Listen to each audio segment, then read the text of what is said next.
Hello, this is Dee from dmiddleton.com. Today we'll be discussing how to declutter your bathroom and create a minimalist home. Stay tuned until the very end of the video to learn how to get your free homemaking ebook. Welcome to my year-long thorough declutter series. We declutter 30 minutes a day, 5 days a week. Does a cluttered house cause stress? You bet. Let's look at a reputable mental health site to answer that question and to see exactly how clutter affects you. According to Psychology Today, clutter bombards our minds with excessive stimuli, visual, olfactory, tactile. It causes our senses to work overtime on stimuli that aren't necessary or important. Clutter frustrates us by preventing us from locating what we need quickly. Files and paperwork lost in the pile, or keys swallowed up by the clutter. Adding extra stress is one of the main problems of how clutter affects you. So let's make a plan to rid ourselves of the clutter and start cleaning it up. According to the National Soap and Detergent Association, getting rid of clutter would eliminate 40% of housework in the average home. Did you know that 9.4% of US households rent a storage unit? In fact, there are 48,500 storage units in the US, which is more than McDonald's and Starbucks combined. The average monthly cost of renting a storage unit is $88.85. 50% of people claim that their garage is the most disorganized space in their homes. Stress triggered by clutter may also trigger coping avoidance strategies like eating junk food, oversleeping, and binge watching TV. 23% of people admit that they've paid bills late and incurred late fees because they misplaced those bills. 27% of people say they feel disorganized at work. 91% of those surveyed said they would be more effective and more efficient if their workspace was better organized. In the home office and workspace, clutter inhibits creativity and productivity by invading the open spaces that allow most people to think, brainstorm, and problem solve.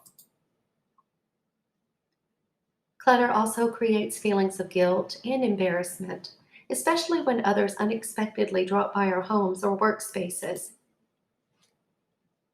Clutter makes us anxious because we're never sure what it's going to take to get through to the bottom of the pile. Clutter can make us feel stressed, anxious, and even depressed. Research found the levels of the stress hormone cortisol were higher in mothers whose home environment was filled with clutter. Now that we've looked at the negative ways that clutter affects us, let's look at some of the benefits of decluttering. Number one, less stuff equals less to clean and keep organized. Number two, more appreciation for what you have. If you have minimal belongings, you'll care for them differently than if you had plenty at your disposal. Number three, less chaos and stress. Minimalism has the benefit of lots of empty space, or in other words, more breathing room. More money you get to keep. If you cherish and care for what you already have, you'll find you spend less and keep more of that hard-earned cash. This is especially true if you are paying to rent a storage unit. Number five, you'll experience mental clarity and more energy when you declutter. You get to do more of the things you love if you aren't constantly working to clean and care for a large amount of possessions. An added benefit to decluttering is that you can bless someone else if you have good items that you need to rehome. You'll even shop more thoughtfully. You'll be more likely to only purchase what you really need if you are fully aware of what you already have. Like pulling the weeds from your garden, you can appreciate the decluttering visual improvement your efforts will create. It is gratifying to look over a job and feel a sense of accomplishment. By decluttering your home, you're creating visual and actual peace. Have you ever completed a task that involved a huge visual improvement? Number nine is time. Think of all the time it takes you to do a huge declutter. You will gain that time back if you don't refill the space you cleared. The reason for that is that it takes far less time to clean a space that is free from extra stuff. And number 10, you'll enjoy more pleasant relationships with the ones you love who share your space. It is far easier to cuddle up with your little ones and read a book if the books are neatly organized and there is a clean spot to sit and snuggle. What if you could eliminate the clutter for good?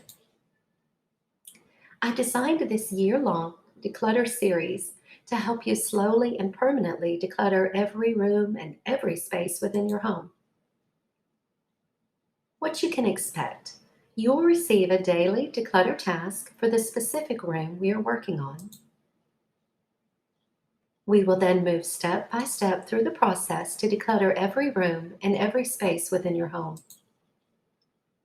Currently, we are working on the first bathroom. Your daily task for today, May 9th, 2022, is to declutter your tweezers and nail clippers. Here are a few tips.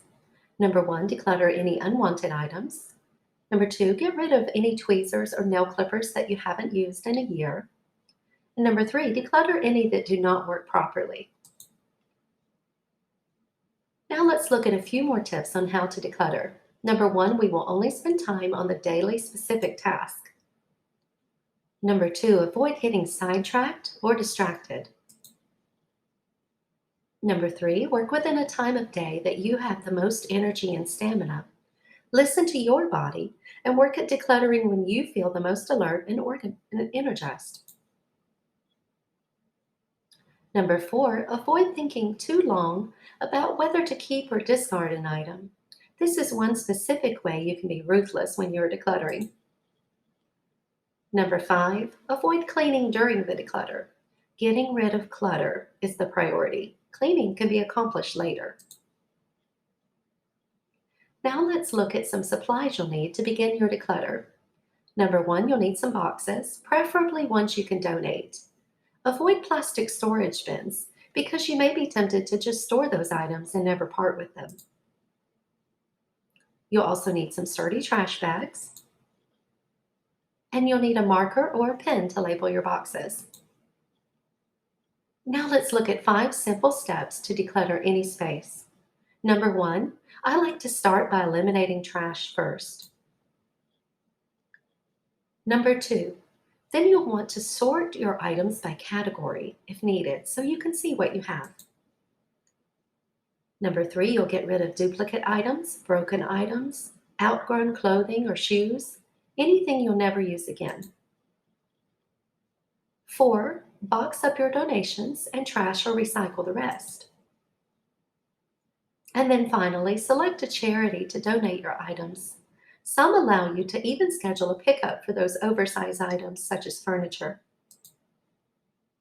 Leave a comment below and let me know what you are decluttering today. Head over to dmiddleton.com to subscribe and grab your free homemaking ebook.